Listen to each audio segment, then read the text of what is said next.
What's up, YouTube? It's the Action Figure Grader coming back to you with an unboxing video. I received back from Grading with Collector Archive Services 6 Star Wars The Vintage Collection figures, and they are gorgeous. And they are running really quick right now, CAS is, in terms of their turnaround times. And as I've talked about at length, I'm beat a dead horse, they have a special going right now with 30-day turnaround times free for any carded standard 6x9 submission. These were not part of that promotion because it just started as of January 18th and it runs through the end of February. All of these items were sent in towards the end of September. September 22nd were when these were logged in to Collector Archive Services in the queue and kind of formally in line to be graded. So they are moving quick. I mean, you know, you're talking less than 4 months turnaround time. So they've really cut their turnaround times down even beyond just the promotion. But I wanted to go through them all with you. And the first one is a gorgeous one. This one was a gift from Patreon supporter and good friend of mine, Chet Osterman III. Thank you again, Chet, for sending this to me. He sent this over, I guess, probably back in early September. And this is General Grievous with the free rocket firing Boba Fett offer. This is the U.S. card. It was a punched example, but this is one I've really been wanting, and he was so kind to send this to me. More on General Grievous in a second here, but here's the first one I got back from Collector Archive Services. Definitely one of my favorites. This is just an awesome gift, and it came back with a great score. It came back with straight 90s for the sub scores, as you can see right there, for an overall 90. 92.2 was the final grade. So this is from 2010. And certainly a stunner. And do a quick walk around of this one. VC 17, but really nice. And, you know, as with all the early TVC, they show the original General Grievous card. This one is the sneak preview Revenge of the Sith version of General Grievous.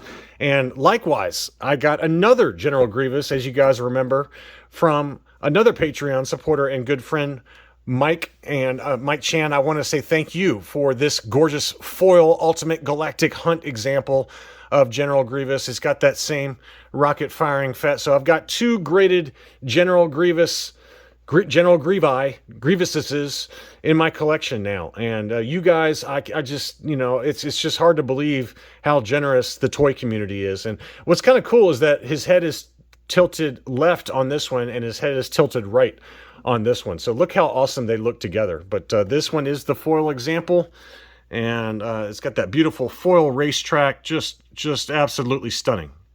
Absolutely stunning. And I apologize for the glare. It's just kind of a bright day here in Tennessee. And the sub scores were 90, 95, 90 on this one. So Ultimate Galactic Hunt General Grievous from 2010. So that is a pretty incredible pair to start this unboxing video, and you guys were just unbelievably nice to send these to me. Thank you again. Now I've got some more recent releases. All of them were collector grade Big Bad Toy Store, and they all turned out really fantastic. All of these releases were from last year, 2022, and the first one is the Death Watch Mandalorian.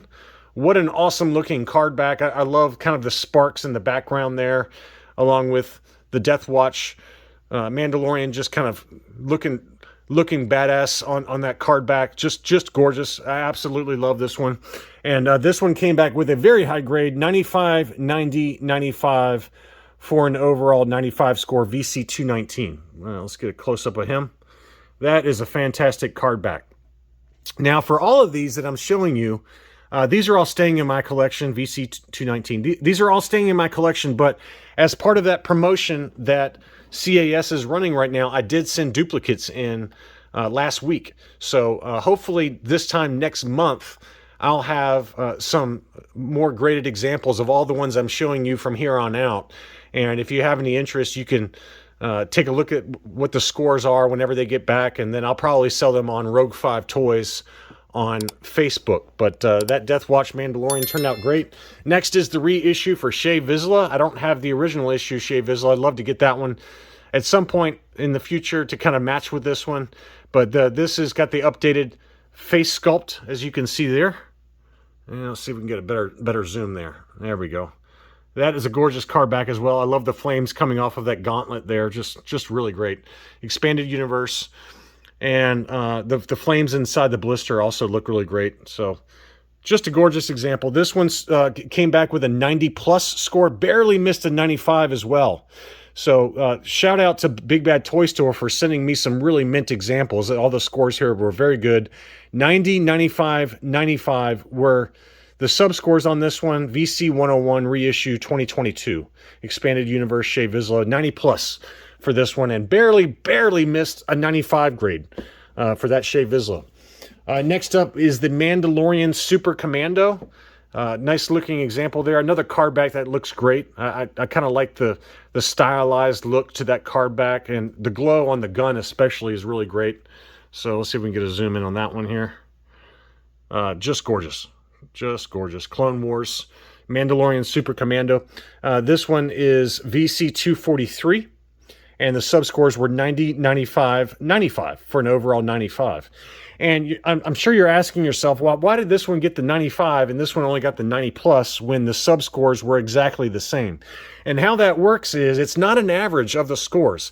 It all depends on what the subscores are and whether one subscore is low enough to bring the overall score down. And in this case, for the Shae Vizla, the 90 score for the card back was low enough, so to speak, to bring the overall score down, whereas this 90 card score was not. So obviously the 90 card score on this one is a little bit better than the 90 score on this one. So this one got the 95, this one almost got the 95, but it ended up with a 90 plus. So that's how that works, and I've gotten that question a lot, but it's not an average. It's not an average of the subscores. It all depends on on how the graders view each subscore, how bad it is. So if you have like a 70, 95, 95, the overall score might be a 70 plus, that kind of thing. So next up is, and the final one is Ahsoka Tano Corvus from The Mandalorian.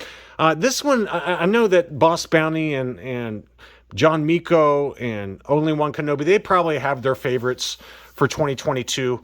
This one is certainly towards the top of my list. I think my two favorites for 2022 were the Ahsoka Tano Corvus and Fennec Shan. Those are probably my two favorites that were released within the Vintage Collection line in 2022. And it all comes down to figure sculpt for me and face sculpt. And for this one looks like a spitting image of Rosario Dawson. I mean, look at that face sculpt. That is just incredible. The card back is another big factor for when I'm deciding what I like and don't like. And the card back for this one is just unbelievable. Just an unbelievable card back. Beautiful example. And it came back with a great score. Overall 95, 95, 95, 90 for this one. So clearly the graders saw something on that figure that was not quite perfect and gave it the 90. Usually with most modern stuff, CAS will give 95s for the figure score, but unless they note either paint defects or chipping or something like that. So for whatever reason, this one got the 90 instead of the 95, but it still was able to pull off the overall 95 score because the card and blister scores were high enough to just push it above 95. And I cannot complain with any of these scores. They're all great. The grading really turned out well. The cases are really nice. The other thing I've noticed with CAS that I wanted to point out is that there's no longer, at least with these examples, there's no longer frosting on these brackets on the back. And with a lot of the stuff I picked up from CAS last year, oftentimes you'll see some frosting from where this tab, this hanger tab, attaches to the inside of the acrylic case. And for all of these, they're all, pretty much crystal clear. So I don't know if they've changed the case style or how they manufacture and assemble them, but it's much improved cosmetically speaking, aesthetically speaking. It's just a much better presentation than the cases that they used even last year. So shout out to CAS for not only improving their turnaround times, for not only offering that 30-day turnaround time for submissions between January 18th and the end of February, but they've also improved their cases. So really, really happy with all these. And I put a slideshow at the end of this video with close-ups of the figure as well as the grading labels for those interested. As always, thank you so much for watching, and I'll be back soon.